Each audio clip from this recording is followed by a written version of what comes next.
কক্সবাজারের টেকনাফে একদিনে ১০ বাংলাদেশি রোহিঙ্গা অপহরণ করেছে পাহাড়ি সন্ত্রাসীরা।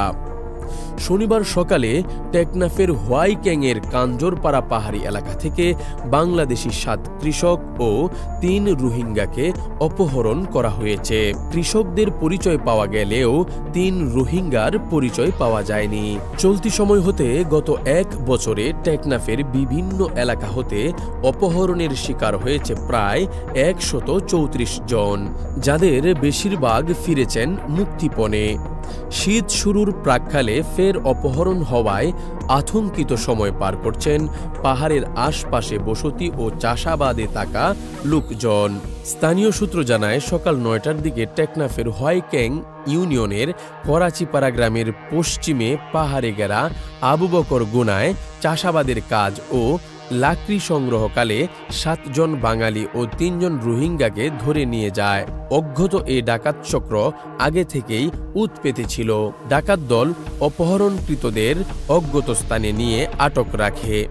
এ ঘটনায় সন্ধ্যায় মুক্তিপণ দাবি করেছে অপহরণকারীরা। ভিকটিম বেলালের মা রাশেদা বেগম আহাজারি করে বলেন, আমার ছেলে অন্যদের সঙ্গে পাহাড়ের পাশের ক্ষেতে কাজ করতে গিয়েছিল। অপহরণকারীরা অন্যদের সঙ্গে আমার ছেলেকেও ধরে পাহাড়ে নিয়ে গেছে। ভিকটিম আনোয়ার ইসলামের ভাই সৈয়দ কামাল বলেন, সন্ধ্যায় অপহরণকৃতদের ফোন থেকে কল করে জনপ্রতি ২ লাখ টাকা মুক্তিপণ দাবি করেছে। আমরা হতদরিদ্র মানুষ, এত টাকা কোথায় পাব? সূত্র মতে, গত শুষ্ক মৌসুমে কৃষক, শিক্ষার্থী, টমটম ও সিএনজি চালক এবং বিভিন্ন পেশাজীবী মিলিয়ে টেকনাফের বিভিন্ন এলাকা থেকে ১৩৪ জনকে অপহরণ করা হয়। এদের মাঝে ৮০ জন স্থানীয় বাসিন্দা ও ৫৪ জন রোহিঙ্গা নাগরিক। অপহরণের শিকারদের মাঝে অন্তত ৬৭ জন মুক্তিপণে চারা পেয়েছেন। চলতি বছরের মার্চে অপহরণ হয়ে ৫ লাখ টাকা মুক্তিপণে টেকনাফের নীলার পানখালী এলাকার বাসিন্দা নজির আহমেদের ছেলে মাহমুদ হোসেন সহ অপহরণের শিকার হয়ে ৬ লাখ টাকা মুক্তিপণে চারা পান বলে উল্লেখ করেন। নজির আহমেদ বলেন, অপহরণের সেই দিনগুলো মনে পড়লে এখনও শিউরে উঠি।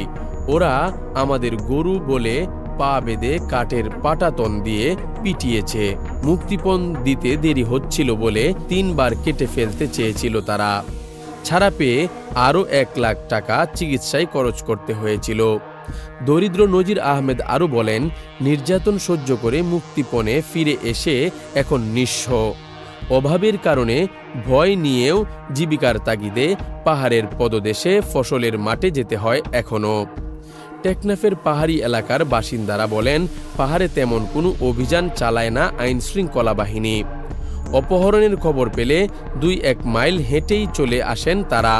তারপর মুক্তিপণে অপহৃতরা ফিরে এলে সেই সব ছবি ও ভিডিও ব্যবহার করে সংবাদ প্রচার করা হয়। দুঃসাহসিক অভিযানে অপহৃতরা উদ্ধার হয়েছে। এসব তথ্য প্রচার পেলে অপরাধীরা আড়াল হয়ে যায়। একে ডাল হিসাবে নিয়ে পুরোদমে বাড়ানো হয় অপহরণ। যাকে পায় তাকেই ধরে নিয়ে যায় অপহরণ চক্র। অথচ আইন শৃঙ্খলা বাহিনী চাইলেই ড্রোন কিংবা আধুনিক প্রযুক্তি দিয়ে অভিযান চালাতে পারে। অপহরণের শিকার হচ্ছেন পাহাড়ে কিংবা পাহাড়ের পদদেশে। চাষাবাদে যেতে বাধ্য হতদরিদ্র মানুষগুলো।